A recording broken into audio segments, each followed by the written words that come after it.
Hey guys, 22 Plinkster here. I have got a brand new firearm to show you guys. Actually, this isn't a brand new firearm. This firearm was actually introduced at SHOT Show of 2017. Here it is, September of 2018, but I finally have one in my hands. You see, Volquartsen introduced their first 22 mag Scorpion at SHOT Show of 2017. They are now starting to put this little handgun in production. And if you're familiar with the Scorpion, if you've watched my channel, you know I'm a huge fan of the Volquartsen Scorpion. This is basically the exact same thing, but in a 22 Magnum form. It's basically on a Ruger Mark III 2245 platform. It still takes down just like the Ruger Mark IIIs. And like I mentioned before, it is on the 2245 platform. So your grip angle is sort of like a 1911. The handgun does come with really aggressive grips. Now, to some people, they may be too aggressive. To me, they're perfect. I do like an aggressive grip, but if you don't like these grips, you can also sand down a little bit of the abrasion on them so they're not so rough in your hands. But me personally, I like them. Now, before I go over some of the cool details on this handgun, I want to shoot it a few times. Now, I will tell you this, first and foremost, these are proprietary magazines for this firearm. Volquartsen makes these in-house, and I'll go over these magazines here in just a minute. But when I shoot this thing, check out this fireball. I'm going to be shooting some CCI. This is their A22 Magnum ammunition. It's roughly a 35 grain projectile traveling at 2,100 feet per second. So here we go. Make sure my ears are in good because this thing is loud. All right.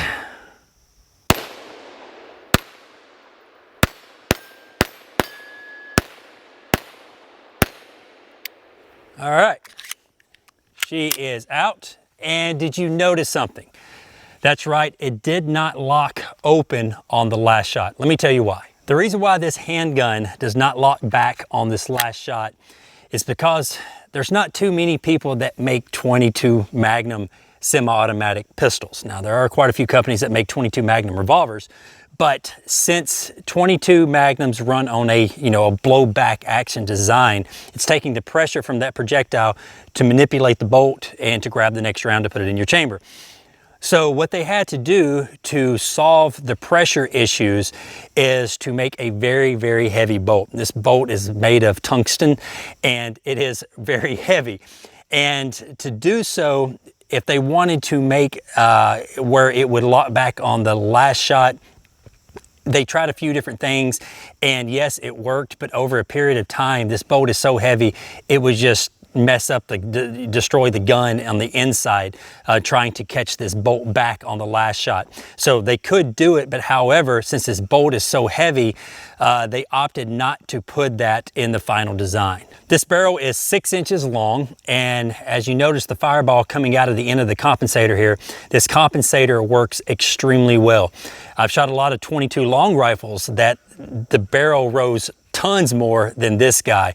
I'll show you some slow motion footage of me shooting this handgun, and this barrel, if anything, drops down just a tad instead of coming up. Some people say it would be overcompensated. I beg to differ. It's just like shooting a laser beam. You feel all the recoil right here on the bottom palm of your hand, which it's a 22 Magnum, and the pistol does weigh 4 pounds, so it is quite hefty. Virtually, you feel nothing at all when shooting this gun, and the barrel doesn't rise, so it's like shooting little laser beams out. It does have a Picatinny rail right here on the top, so you can mount a red dot. I did run a little Leupold Delta Point Pro on here for a little while. I liked it, but the reason why I'm not running it right now is because I want to talk about the sights. Each of the Volquartsen Scorpion 22 mags come with the Volquartsen custom sights, so you can adjust these sights from windage and elevation. And it does have a high-vis front green sight right here on the front, so you can acquire your target pretty quick. The barrel is threaded 1/2 x 28, so it will accept a suppressor, and I may shoot it with a suppressor here in just a little bit. I've got a silencer coast Sparrow that is rated for 22 Magnum, and it does have the bottom tack rail right here on the bottom, so you can mount a flashlight, nunchucks, bow staff, kumquat, apple, orange, whatever you want to on the bottom of this rail. All right, now I've got my silencer coast Sparrow on here, and I've got some rounds of the same A22 CCI Magnum ammunition. Let me put a few shots on still just to show you guys that it will cycle with the suppressor. And you see the muzzle flip immediately compared to not having that compensator on there.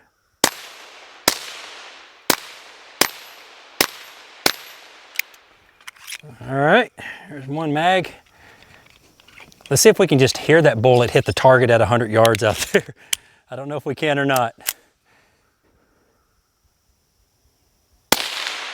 I hit it. There we go.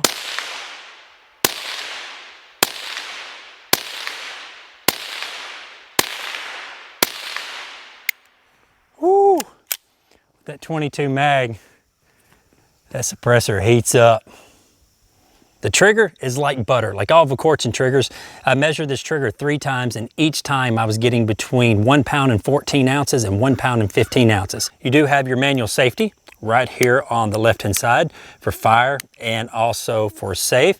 Right here on the side, you can actually flip this lever up to lock the bolt in the rear. But let's quit talking about it. Let's do some more shooting. I'm still going to shoot some of these 35 grain CCI A22 mags, and here in just a second we're going to go up to a 40 grainers to show you that it will cycle with 40 grainers, and we'll also go up to some 50 grainers.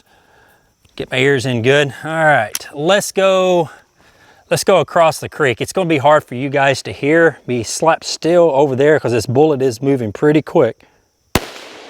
Nailed it.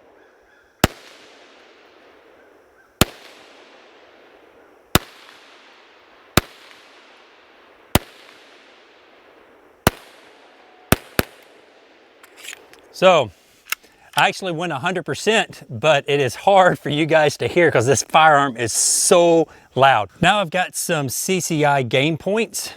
These are 40 grainers going at 1,875 feet per second.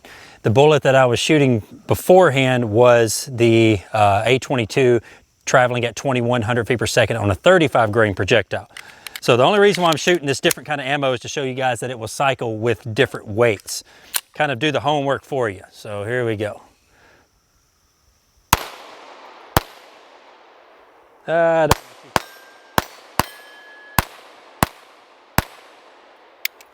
right, so it cycled perfect. Let's go with that Dolan tree.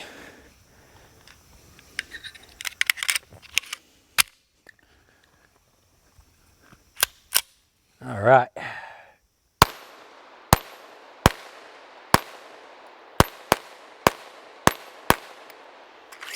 Alrighty, so she's empty. Now I'm going to try some 50 grain Federals. Now they're going to be moving much slower, but it is a heavier grain projectile. Let me load the magazine up. We'll get to do some more shooting. Now I got some Federal 50 grainers. These are traveling at 1,530 feet per second. Now you're going to see much less of a fireball out of these, but I like the 50 grainers when I shoot them out of a rifle. Let's just see if they'll function out of a handgun here.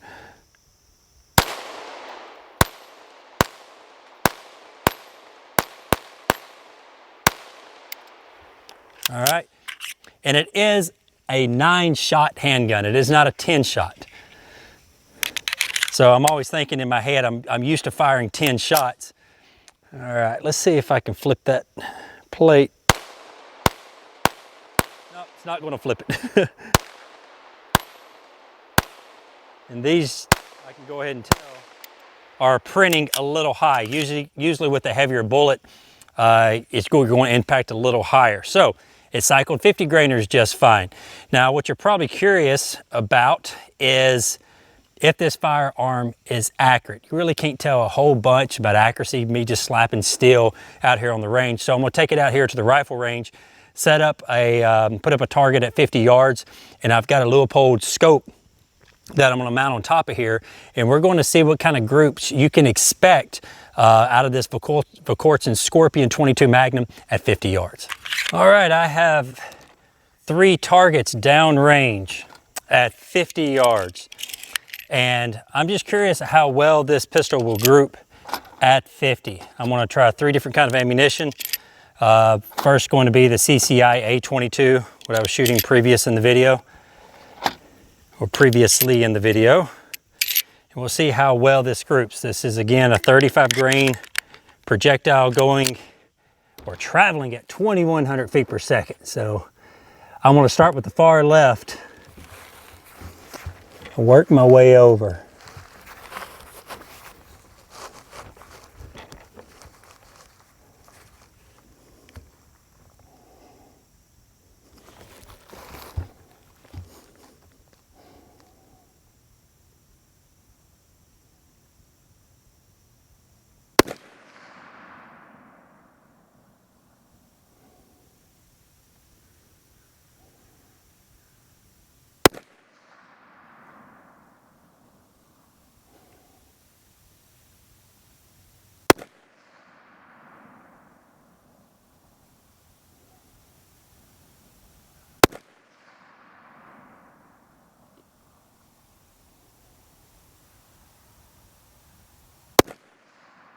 All right, there's 5 shots.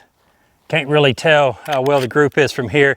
I did take the liberty of mounting a Leupold handgun scope. This is the FX2. This is only a 2-power optic, but when shooting groups, especially with a handgun, it's just, you get I get a more consistent grouping or an accurate representation of what that handgun can do.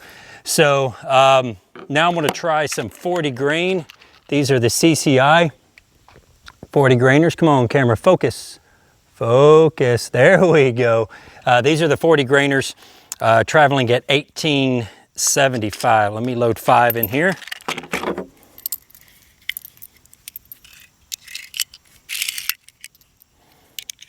This is pretty much my, if I'm hunting with the 22 mag, this is the load that I usually hunt with. 40 grain game point. All right, so let me get 5 rounds down range. Now we'll be aiming for the center target for this one.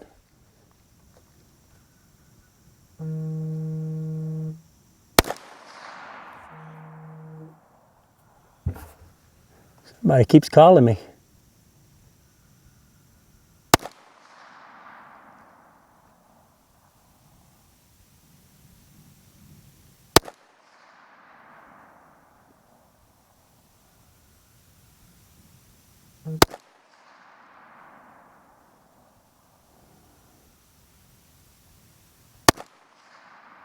All right, there's 5 shots. Again, this is only a 2-powered scope, so you can't zoom way in on it, but it does get you out there a little bit better. All right, last but not least, some Federal Game Shocks. These are 50 grain projectiles traveling at 1,530 feet per second. Just giving you guys some kind of baseline of what you can expect if you do decide to purchase one of these pistols, and just going to do the homework for you.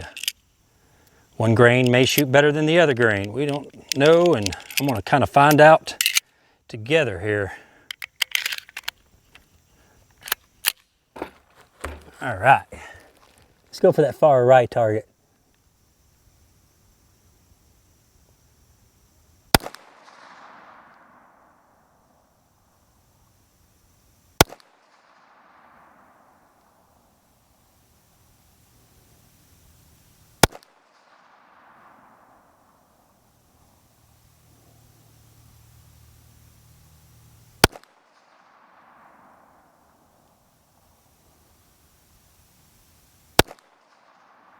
All right, 5 shots, so 15 shots downrange.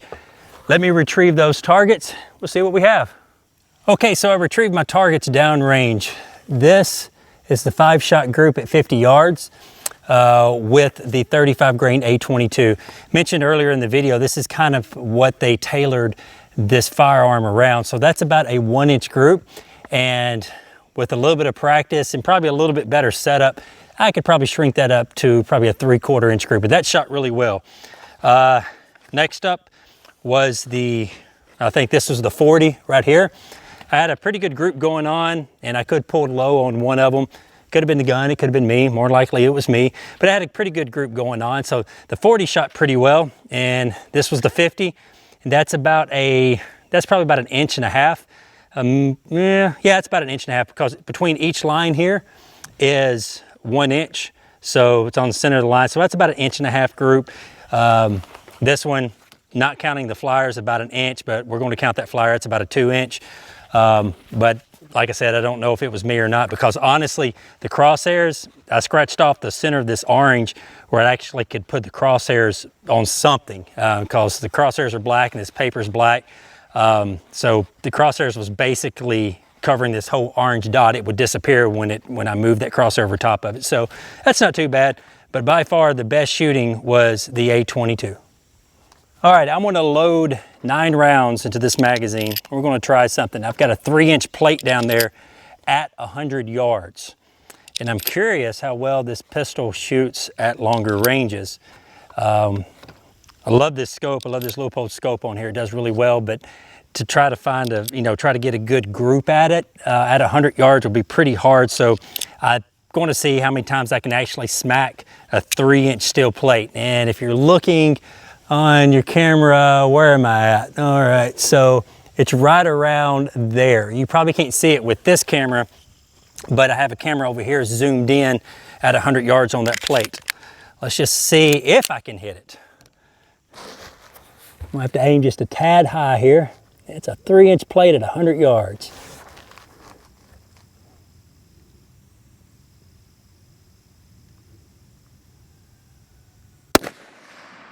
Oh my word, I hit it.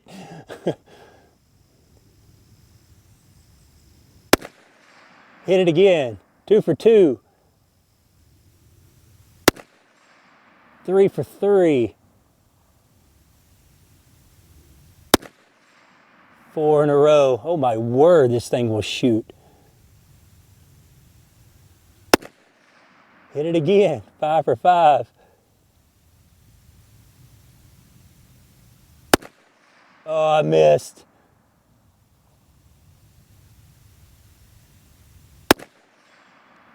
Six for 7.